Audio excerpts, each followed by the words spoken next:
Hello दोस्तों, आप सबका मेरे यूट्यूब चैनल पर स्वागत है। सबसे पहले मैं देरी के लिए आप सबसे माफ़ी मांगती हूँ। अब बात करते हैं कहानी की। कहानी तलाक, अंत या आरंभ। पिछले भाग में आपने पढ़ा कि सौरभ अपना केस लेकर नियति के पास जाता है। उस नियति के पास जो कभी उसकी पत्नी हुआ करती थी, जिसे उसने अनपढ़ गँवार कहकर अपने घर से, अपनी ज़िंदगी से बाहर निकाल दिया था। पर आज उसे उसी नियति के सामने जाना पड़ा। सौरभ को देखकर नियति के जख्म एक बार फिर हरे हो गए थे। आज फिर वो अतीत की गलियों में भटकने के लिए निकल गई थी। अब आगे। नियति को याद आता है कि कैसे 2 साल पहले सौरभ उसकी जिंदगी में आया था। सब कुछ अच्छा चल रहा था। नियति वकालत की पढ़ाई कर रही थी और उसी दौरान उसकी मुलाकात सौरभ से हुई, जो कि नियति को देखते ही पसंद करने लगा था। धीरे धीरे दोनों में दोस्ती हुई और वो दोस्ती कब प्यार में बदल गई, दोनों को पता ही नहीं चला। नियति तो पागलों की तरह प्यार करने लगी थी उसको, और फिर दोनों ने ही अपने अपने घर पर बात की। नियति के मम्मी पापा तो पहले इस बात के लिए राजी ही नहीं हुए। उनका कहना ये था कि पहले अपनी पढ़ाई पूरी की जाए, उसके बाद तुम ये सब करना। लेकिन सौरभ के मम्मी पापा झट से राजी हो गए थे और सौरभ नियति के ऊपर शादी का प्रेशर बना रहा था कि वो और इंतजार नहीं कर सकता।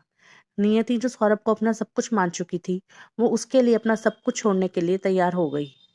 उसने अपने मम्मी पापा से ये कह दिया कि वो शादी के बाद भी अपनी पढ़ाई पूरी कर लेगी।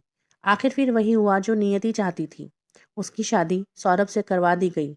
शुरू के 6-7 महीने तो सब बढ़िया रहा। सौरभ और नियति की जिंदगी अच्छी चल रही थी।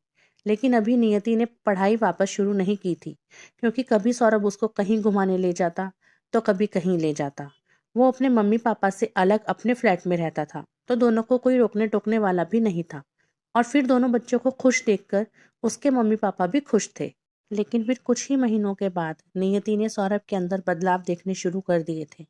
सबसे पहला बदलाव उसे तब नजर आया जब उसने वापस अपनी पढ़ाई शुरू करने की बात की, तो सौरभ ने उसको मना कर दिया कि क्या जरूरत है तुम्हें पढ़ाई लिखाई करने की, मैं हूं ना तुम्हारे लिए, तुम सिर्फ मुझ पर ध्यान दो। अगर तुम पढ़ाई लिखाई करने लग जाओगी तो फिर मुझ पर ध्यान नहीं दे पाओगी। अब अपना घर संभालो और किसी चीज की जरूरत है तो मुझसे कहो। नियति को उसकी बात अजीब तो लगी, लेकिन वो कुछ बोली नहीं कि चलो कोई बात नहीं, थोड़ा और वेट कर लेती हूँ। थोड़े दिन और गुजरे। दोनों की शादी को अब 1 साल हो गया था। लेकिन इस 1 साल में बहुत कुछ बदल चुका था। यहाँ तक कि सौरभ तो बिल्कुल ही बदल चुका था। अब तो दोनों के आए दिन झगड़े होते थे, जिसकी वजह थी सौरभ के साथ काम करने वाली लड़की मेघना, जिसकी नजदीकियां सौरभ के साथ कुछ ज्यादा ही बढ़ गई थी। और यही बात नियति को पसंद नहीं थी। नियति क्या, कोई भी पत्नी ये बर्दाश्त नहीं करेगी। उसका झगड़ा करना अपनी जगह जायज था।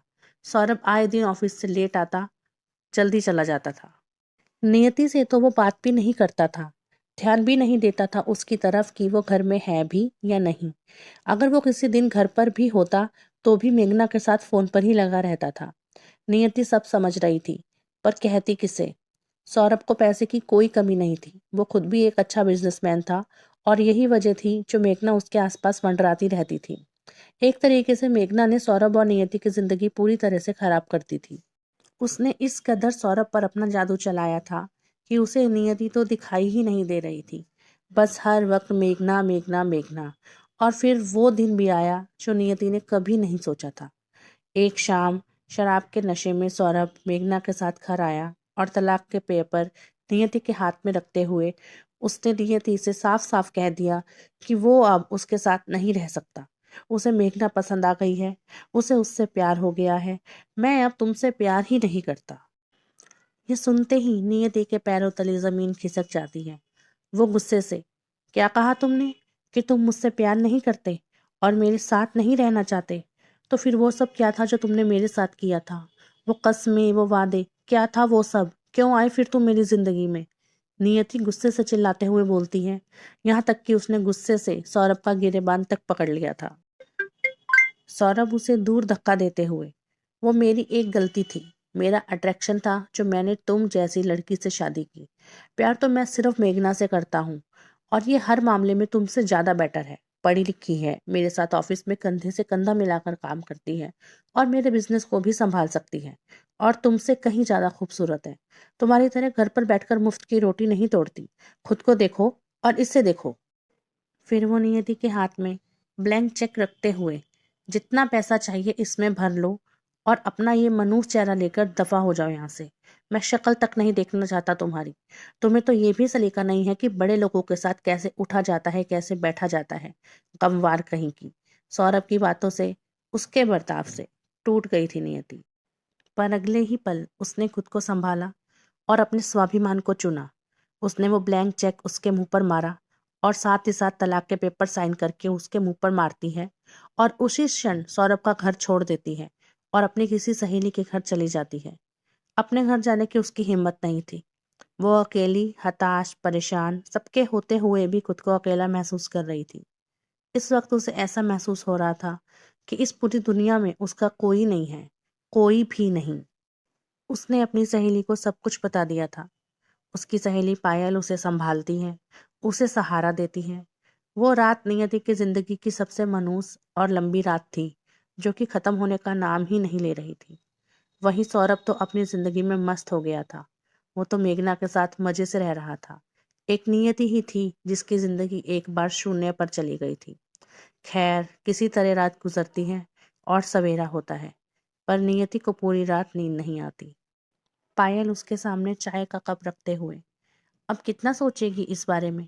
पागल हो जाएगी सोच सोच कर। भूल जाओ उसे। वो इस लायक भी नहीं कि उसे याद किया जाए। पायल उसे समझाते हुए बोलती है। नियति उसकी तरफ देखते हुए, तुझे लगता है कि मैं उस आदमी के ऊपर टाइम वेस्ट करूंगी जिसने मुझे एक पल में पराया कर दिया, जिसने अपनी जिंदगी से मुझे एक पल में निकाल दिया? उसके बारे में सोचूंगी मैं? नहीं। टूटी जरूर हूं, पर बिखरी नहीं हूं। इतना भी नहीं गिरी हूं जो खुद को संभाल ना पाऊं। ये अंत नहीं हुआ है मेरा, बल्कि आरंभ हुआ है।